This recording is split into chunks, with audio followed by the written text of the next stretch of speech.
Yeah, welcome back. Welcome back, everybody. everybody. Welcome back to our channel. It is time to roll With the troll. with the troll, and I'm here, of course, with my co-host, the voice of reason. She's going to help to keep some of my ideas in line. So I tend to kind of stray off. Today we're talking about something really interesting, okay? In Cobra Kai Season 5, it's going to be the summer of 2019, I believe. So that means Season 6 is going to be the fall of 2019. So by Season 7, I'm thinking way ahead here as always, because I don't want this show to leave. We're going to be dealing with, can we say COVID on YouTube without getting banned? The C word. Yeah, we're going to have to speak in code a little bit here, but you know what we're talking about, the C word. So my thinking is Dr. Fauci is going to be particularly pissed off at this show, and especially at Daniel LaRusso. Don't you think he'll be more mad at Daniel LaRusso than at any other character on this show? Most likely. Right? Yeah. I think I've got a few reasons to think that he's going to be on TV complaining about Daniel LaRusso. And I think that Daniel LaRusso from LaRusso Auto's got a real problem there. He needs to follow the rules. So I've got a few feelings why a lot of characters are going to get under his skin, but especially Daniel LaRusso, kind of the hero of the story, sort of, not exactly. Yeah, I mean traditionally and contemporarily. Is Kind that of. a word? Kind of. The show does a funny job of keeping Daniel as kind of a villain, kind of a hero. Yeah. You know, sort of like what the movies did at first. At least the first movie did. Yeah. But a little worse. Yeah, and the reason I say this, the reason I don't think Daniel's going to do well with the rules of Convid, is if we call it Convid, there you go. I don't think YouTube will catch on to that. We'll see. I think one of the things is, you notice Daniel and social distancing are not going to connect. Like, as soon as the social distancing starts, Daniel's never going to be able to do that. Yeah, I don't know how he's going to incorporate that into his daily life. It's not going to happen. Because Daniel, for those of you wondering what I'm talking about, Daniel is constantly getting in everybody's face. Right? Right? He shows up. He likes to get in Johnny's face, like in season 2, and he confronted him. He's like, I'm not going to strike first. Personal space is very different for him. Daniel doesn't see it as a thing. So when Fauci's like, we need to keep 6 feet apart, maybe 12 feet, maybe 24 feet, maybe pretty soon everybody has their own house. They just stay in their own house.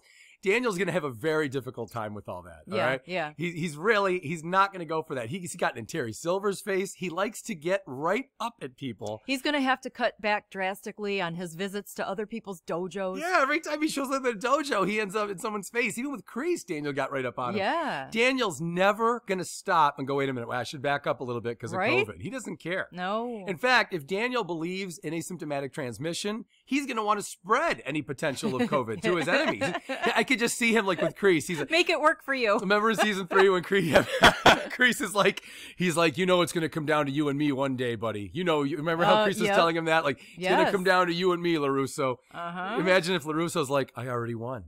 I'm carrying COVID, and I just spread it into your dojo. That would be the greatest. I killed you 5 minutes ago. I killed you 5 minutes ago, like in V for Vendetta. Oh, that'd be hilarious. So that's one of the many reasons why Fauci'd be so pissed off at him. You know what else I'm thinking? What? I also don't think that Daniel would ever close down LaRusso Auto. Yeah. I don't think that like when they're called non-essential, that you don't need to buy a luxury car right now. I think he would be so offended by that anyway. Yeah, I think Daniel would want to karate fight Fauci. Yeah. Yeah? Oh, that'd be fun. And then Amanda could take on Dr. Burks. Yeah. That'd be hilarious. Oh, yes. Mano a mano, and I mean, what would you call it? I don't know what you call that. I just love it because, by the way, little sidestep. Do you remember how Dr. Burks really was one of the first ones to spill the beans? She sure did. Because she did that video. A lot of people don't realize this, but she did that video early on in the whole thing. Like, it was probably April. It was April of 2020. It was real early on when she came clean about how they're calling every death a COVID death, right? She said it right off the bat. She's like, well, let's say someone has like 10 days left to live and they're on hospice. If they die, we're going to just, we label that. And I remember thinking, oh my God, I thought she was going the other way. I thought she was going to say in a case like that, we would never label it as COVID. And instead, she came right out on video and told the whole world. And most people, in a press conference. In a press conference. That, to me, I'm like, oh my God, this whole thing is the biggest shit show I've ever seen. Yeah. So LaRusso is bright enough to catch on to scenes like that, right? LaRusso, he can smell a rat. When there's a scam going on, LaRusso's wise to it now because A, he's a businessman, and B, he dealt with Terry Silver as a teenager. Right. So he kind of learned at a young age. Yes. One of those examples in life where one of your worst experiences actually served a purpose and taught you a valuable lesson. So He got conned by Terry Silver back in the day, and that really enlightened him to figuring out when there's, something afoot. Yeah, when something fucked up is afoot. Now, stop all these conspiracy theories about the truth. No more conspiracy theory. Tell Daniel LaRusso he's not supposed to get in people's faces. He's spreading COVID all over the valley. Oh, my God. That's good. Especially because LaRusso has some local fame there. Yeah. So you could almost see Fauci like talking about him by name. I know he's got 5 locations, but shut them down. Shut them all down. No one needs luxury auto vehicles right now. We need to stay home and hunker down. What an asshole. Can you imagine? It's like, and that's the other thing. Daniel is a self-made millionaire. Yeah. And as a business owner myself, when you build up your business with your own bare hands and the world is telling you you're not going to be able to succeed and businesses fail, blah, blah, blah, blah, and you do it anyway, you wake up every day with this little bit of something in your heart that's like, fuck everybody. I did exactly what they said I couldn't do. Yeah. And so if you're Daniel LaRusso, who's arrogant as fuck in the first place, right? Yes, he is. There's no way he's closing down one location, let alone all 5. Right. I agree. Forget it. I understand the Daniel mentality way too much. He's not going to close down. And especially, Daniel's going to start, how Daniel likes to kind of circumvent the rules a lot. He sure does. He likes to kind of come up with a little way where, like, I kind of followed him, but not exactly. There's like a technicality. Yeah. Just like that kick to the face was supposed to be illegal, I guess. Yeah. Which I still don't understand why that's illegal. But anyway, that's how Daniel operates, right? And frankly, that's how Mr. Miyagi operated. So even if Mr. Miyagi were around today, he would tell Fauci to fuck off. You think? Oh, yeah. I could just see it. Daniel's son, this Dr. Fauci, real asshole, yeah? He wouldn't stand for this. Like, they would not stand for this. And Daniel would be looking at both men as being older and very experienced and very wise in one way or the other. Yeah. And Daniel would make the call. I'm going to go with Mr. Miyagi's teachings once again. Yeah. And forget Mr. Fauci's teachings because they make absolutely no sense at all. Right. Yeah, there's no way. So yeah, Daniel is not going to close down his. If anything, Daniel would just come up with some bullshit. He would tell the salespeople, he would tell that like Cousin Louie. Yeah. He would say, just try to stay maybe 5-6 feet apart from people when you sell them a car. That's all. Yeah. Can you just see it, Cousin Louie? Toss them the keys from a distance. Yeah, just throw them the keys. Louie would be like, well, wait a minute, cuz, what do you want me to do? Am I supposed to sit in the trunk when we go for a test drive? And then Daniel would go, yeah, do that. Yeah. I could just see it. Yeah, do that. Sit in the trunk. You're 6 feet apart. We'll call it close enough. Yep. Amanda probably wouldn't go for all this. I think Amanda would be like, Daniel, we're going to get in trouble. I mean, you could be arrested. And Daniel would just come up with some explanation as to why it's going to be okay. Yeah. And he'd be right because the rules were fucking ridiculous. Made absolutely no sense from day one. Yeah. That's how it would go. I really don't see. Hard to say. Right, isn't it? I know Johnny thinks that the crane kick is Daniel's bread and butter. Remember that line? Yeah. I love that line where he's like, it's his bread and butter. Yeah, that was fun. Like, that's all Daniel thinks about is the crane kick everywhere he goes. But his true bread and butter is the auto company that he built from the ground up himself. Yeah. And I don't think he's going to want to throw that away. And even though Amanda would want to follow the rules and all that shit, she's got enough of a, she eventually comes around, just like she came around about Crease. Yeah.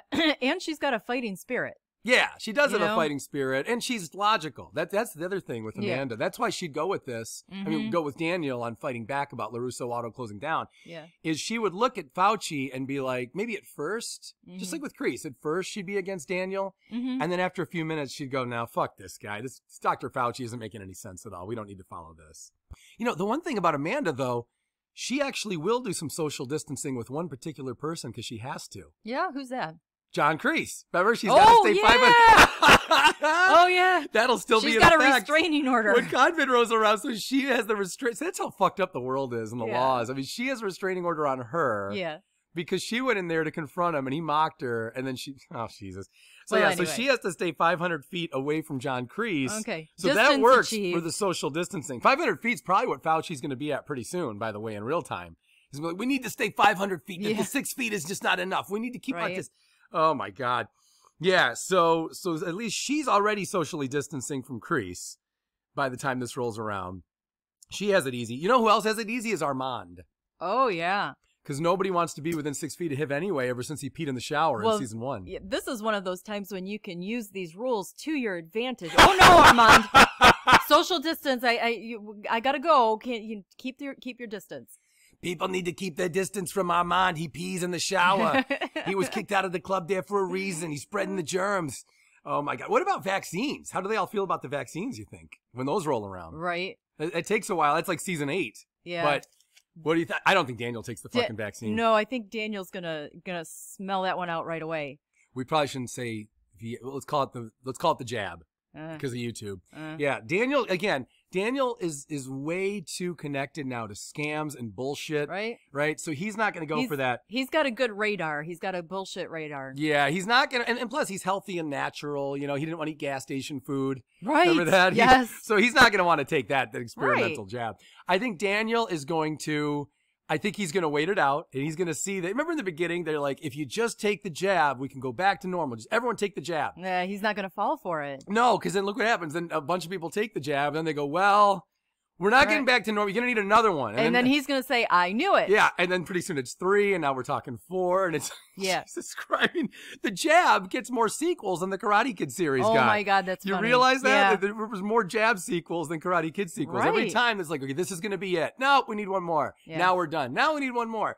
Now we got the new jab. The next. If it gets to be where it's more than Rocky, the Rocky series, then we're all in trouble. Yeah, no shit. Yeah, so I don't think Daniel gets the jab. I certainly don't think Johnny wants to bother with it. Johnny just wouldn't want to bother waiting in. Yeah, Johnny, no. In the line. In fact, if knowing Johnny, he would say, well, I didn't want to wait in that long line to get the jab because it's a lot of people and I don't want to be around a crowd right now because of COVID. Johnny would say that? I think Johnny would come up with a smart enough bullshit answer like that. Yeah.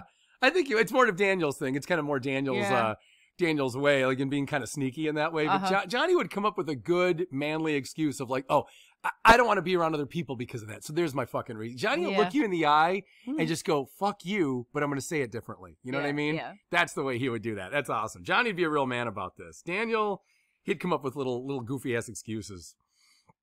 Also, look at the fight at the school. I'm thinking about this. The kids can't do any social distancing at all, right? Huge fight at the school. They can't keep their hands off each other for one episode, let alone the whole season. Yeah. Oh, and look at Daniel's Christmas parties, too. Think about those. Christmas party? Yeah, Daniel's Christmas parties. What? Well, we saw Christmas in season 3. Daniel took Amanda to the club where everybody's hanging around. And then at his house, there was a huge Christmas party where all the kids were touching each other. Well, that wasn't a Christmas party, but... They had Christmas music. They did. There was loud Christmas music. I call that a Christmas party. It was loud. It was aggressive Christmas music. It was the most violent Christmas party I've ever seen. Right. But I'm going to call it a Christmas party. I mean, I've been to some wild Christmas parties, but I must confess, none would compare to that, where there was that much property destruction. I know, never that much property destruction. And also, half the guests weren't invited. Yeah. In fact, they weren't even let into the house. They had to break into the house. So that's some fucking crap. And Daniel had nothing to do with it, is the funny thing. But I'm still going to say that was Daniel's Christmas party. Okay. Legally, it was his home. Yeah. He threw a big Christmas banger. TSO was playing loudly. And, for that reason alone, Fauci's going to be like, he can't have these karate parties in his house. Karate parties. Karate parties. Here's another one. Do you think Daniel masks up when this whole thing rolls around? Do you think he puts on the mask? I don't. No. As much as he's conventional about following the rules of society, he's more about just, again, he knows something's bull. Like, remember how when that whole thing started, there were a lot of us who were pointing out, hey, I know a little bit about health. Putting a cloth mask over your face isn't going to change your ability to spread, right? Right. And there were studies that showed that, and people were still like, conspiracy theorists, conspiracy. And now even CNN agrees that to this day, now CNN actually is saying, it turns out cloth masks don't stop the spread. And we're like, I know, 2 years ago, you tried to put us in jail for saying that. Yeah. Like it was communist China. Like, I mean, it's just so fucked up. So I think Daniel, again, he's flawed. But the one thing he will understand is that early on, the whole cloth mask thing was just ridiculous. That was just very childish. That's not going to do anything. Let's cut the bullshit, please. And Daniel will say that. Yeah. We're running out of time, aren't we? Yeah. What about the tournaments? They're going to want to stop the tournament. The tournament's in May. Oh, I think he'll argue hard to keep the tournament. He'd have to. Yeah, and I would too. So he's going to fight hard to keep LaRusso Auto going, even though it's not essential. Luxury cars. Then he's gonna fight for the tournament. That's very non-essential. Kids don't need to fight in a tournament. Daniel's gonna say that's essential because he was bullied by Johnny 40 years ago. Oh yeah, he'd make a big long speech about it. Yeah, just like he did in season 1. Yeah. Like no, we need. He could recycle. He could recycle his speech. Yeah, he could. Anyway, guys, let us know what you think in the comments. If you're offended, then what can I fucking tell you? Hit the like just button. How it is. Yeah, hit the like button. Subscribe if you haven't already. If we're pissing you off, I guess unsubscribe. We're having fun. Just have some fun with us, please. We'll see you tomorrow.